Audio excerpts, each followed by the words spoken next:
और ये document verification हमारा 11th 12th और 9th 10th और इसका होगा, और इसी में दिव्यांगजनों का भी हम लोग मेडिकल कराएंगे, क्योंकि इसके बिना हम परीक्षा फल नहीं दे सकते हैं।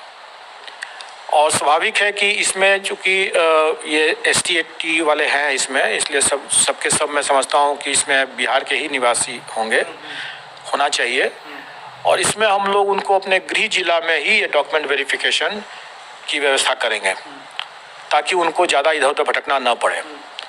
लेकिन एक सीमित समय देंगे हम उन्हें, और उसी सीमित समय के अंदर में उनको डॉक्यूमेंट वेरीफाई कराना है और अपना जो मेडिकल कराना है जो दिव्यांगजन है। और अगर उसमें कोई मेडिकल में अगर उनको रेफ़र किया जाता है IGIMS में या किसी और हॉस्पिटल में, तो वहाँ उनको जा कर के इसको करवाना होगा, ताकि हम समय पर रहते हुए मतलब मेरा मानना है कि 15 सितंबर तक अगर सब कुछ अपनी योजना के हिसाब से चलेगा अगर, तो 15 सितंबर तक इन लोगों का मैं परीक्षा फल देने की स्थिति में रहूँगा। और जहाँ तक प्राथमिक की बात है वो मैंने पहले ही बताया कि उनका डॉक्यूमेंट वेरिफिकेशन भी हम लोग स्टार्ट कर देंगे, और लेकिन उसमें थोड़ा टाइम लगेगा। तब तक प्राथमिक के अलावे जितने लोग हम लोग कर चुके रहेंगे।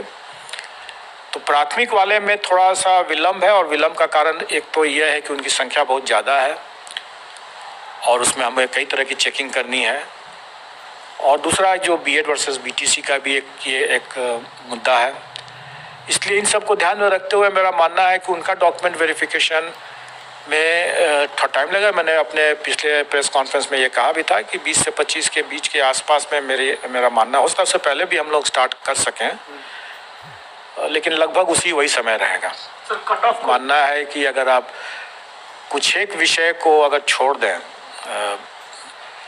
मैंने तो जो देखा है उसके हिसाब से 9th 10th में सिर्फ 4 विषय, और हायर सेकेंडरी में मतलब 11th 12th में सिर्फ 3 विषय को अगर छोड़ दें, मतलब कि 7 विषय को अगर छोड़ दें, तो बाकी किसी भी विषय में कट ऑफ के लिए चर्चा करना, विमर्श करना या उसके लिए परेशान होने की कोई ज़रूरत नहीं है। कोई ज़रूरत इसलिए नहीं है कि उसमें मैंने अपने ट्वीट के माध्यम से भी लोगों को एक तरह संकेत देने का कोशिश किया है। लोग उसका सही से नहीं समझ सके, तो फिर मैंने आज हिंदी में भी उसको स्पष्ट कर दिया है कि जो लोग इन 7 विषयों को छोड़ करके अन्य विषय के जो अभ्यर्थी हैं, अगर वो डिस्क्वालीफाई नहीं होते, मतलब अयोग्य नहीं हो जाते हैं, तो उनकी नियुक्ति उनका पक्का है, क्योंकि वैकेंसी है ज़्यादा और अभ्यर्थी कम है उसमें। लेकिन यही स्थिति बाकी में नहीं है। अब जहाँ तक बाकी जो 7 विषय बचते हैं इसमें, उसमें प्रतियोगिता तो रहेगी ही, और वो गेस करना मेरे लिए सही नहीं होगा वो बताना, क्योंकि मेरा मानना है कि सभी अभ्यर्थी अच्छे हैं और काफ़ी मेहनत करके आए हैं, तो स्वाभाविक है कि कट ऑफ भी अच्छा ही रहेगा। फिर अगर प्रश्न पत्र कहीं पर अगर कठिन आ भी गया अगर, तो भी इतनी बड़ी संख्या में कई अच्छे अभ्यर्थी होंगे, क्योंकि अगर प्राइमरी का भी अगर लिया जाए तो इतनी बड़ी संख्या में है, तो कट ऑफ मतलब अच्छा होगा। कितना होगा, ज़्यादा होगा, कम होगा, ये मैं नहीं बता सकता हूँ। पहला कि हमारे जो प्रावधान थे वो पहले से दिए हुए थे, जो सरकार की नियमावली में ही घोषित है कि NCT का जो भी होगा परामर्श, उस पर सरकार का जो भी निर्णय होगा वही लागू होगा। तो अगर वो परिवर्तित हो जाता है तो वो परिवर्तित हो ही जाएगा।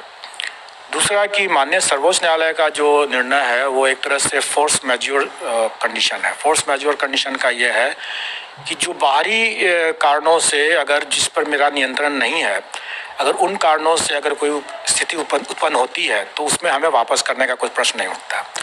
ये तो मैंने कानूनी बात बता दिया कि हमें वापस करने का कोई प्रश्न नहीं उठता। लेकिन मेरा दूसरा पॉइंट ये है कि किसी ने वापस के लिए पैसे की मांग भी तो नहीं किया, किसी ने पैसे वापस नहीं मांगा। और ये कहना कि हमें यह राशि वापस करने की ज़रूरत है, तो मैं तो ये कहूँगा कि अगर आप वापस मांग लेते, सरकार के लिए जितना पैसा सरकार इसमें लेती है फीस परीक्षा में, किसको क्या लगता है कि क्या उतने ही में इसका काम हो जाता है? बिल्कुल नहीं होता है। ये सारी की सारी राशि जो है राज्य सरकार के खाते में जाती है और राज्य सरकार इससे कहीं ज़्यादा दोगुना तिगुना खर्च करती है इस परीक्षा को आयोजित करने के लिए। और राज्य सरकार के लिए अगर मान लीजिए कि अगर 1 लाख कैंडिडेट अगर बोलें कि हमको पैसे वापस कर दें, कर दिया जाएगा। सरकार के लिए कोई बहुत बड़ा रकम नहीं है, लेकिन अभ्यर्थियों के लिए कोई भी ये समझना होगा कि ये मांग करते हैं वो, तो क्या वो अपना रेस से बाहर होने के लिए तैयार थे?